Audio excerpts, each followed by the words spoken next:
Marty in North Carolina. Hey, Marty. Hey, how you guys doing? Pretty good, pretty good. How you doing, Marty? Great. I wanted to make a comment and say thank you. This is like the second time that I've listened to your show. But thank you for making one of the points that we conservatives have been making with the interview with Senator Dayton.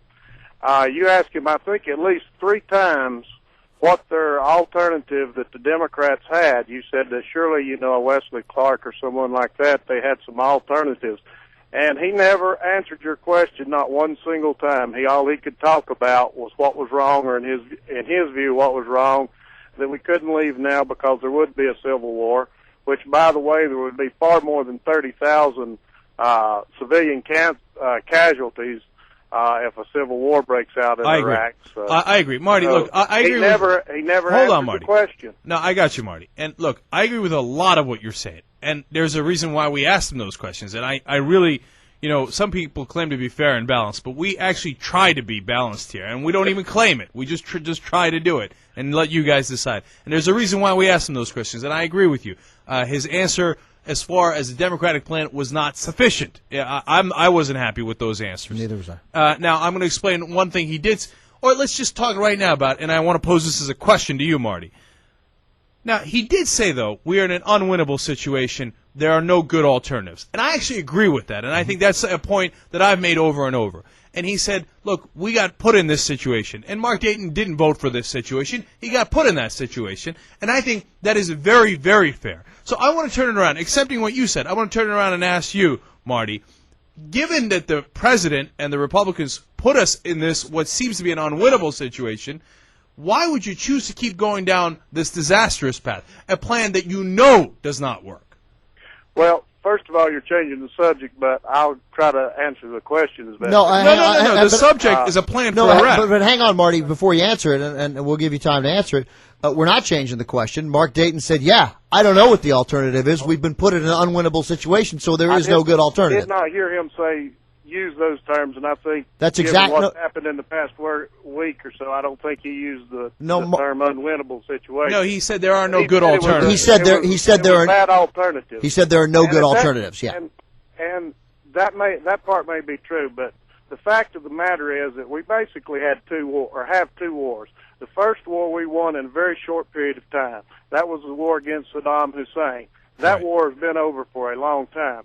Now we're fighting the war on terror, which President Bush said going in that it was going to take a long time, and I personally would rather fight them over there than have them over here. All right, Marty, you lost. You had some good points, Marty. You just Marty. Just hang in there for one more second. That they're not going. They have no designs to come over here then. Yeah, okay, no, Marty, please. I'm trying to get you to use your brain. Hang in there for one more second. I'm going to ask you one more question. Okay?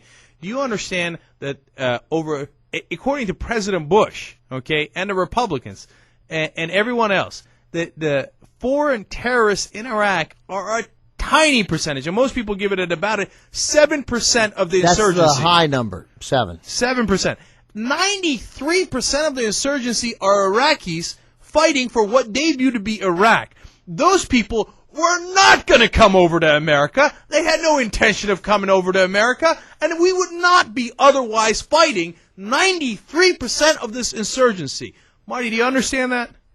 Well, it's just like the Saddam henchmen. Of course they're going to provide all the problems they can, especially right prior to an election. But so we wouldn't be fighting them, would we, Marty? Where are you getting the percentage of 7%? Where's that coming from? Republicans, Democrats, the Department of Defense. Hang on, I'll tell you exactly where. The United States Army, General George Casey, every single person in authority in Iraq. Only 7% of the terrorists that are doing the car bombings, that are killing those 30,000 civilians that you're talking about wanting to protect, First of all, Iraqis. So it's Iraqis and insurgents that are killing Iraqis, and if we leave, there's going to be a whole lot more than 30,000. So now you're changing the topic, Marty. So now you're changing the topic, Marty. So you understand that we're needlessly fighting 90% of the people we shouldn't be fighting, and that they weren't going to come over to America, that they weren't part of the global war on terror, that we picked a fight with them. We picked a fight with them. I walked in one morning, and I saw the second plane live on TV. Marty, hit the tower. Don't can tell you? me So Marty, listen. Can you tell the difference between an Iraqi and a Saudi Arabian or an Afghani? Can you? My guess is no. Saddam Hussein, intelligence Here it is. proves that Saddam Hussein had links with Al Qaeda. I get it, Marty. You're crazy. You're crazy, Marty. What does it take? What does it take? Do you read the paper? Do you do anything other than watch Rush Limbaugh and Fox News? Listen to Rush Limbaugh and watch Fox? Come on! None! Read the 9/11 report. Do your duty as an American and learn some facts, for crying out loud. This is a serious situation. I'm done with these people. Marty, good night, good luck. Okay, good night, good luck. Damn it. God, just read. Will you? Don't trust us. Don't trust us. Do the reading. Read the commanders. Read the 9/11 Commission. Read even your Republican senators. No link.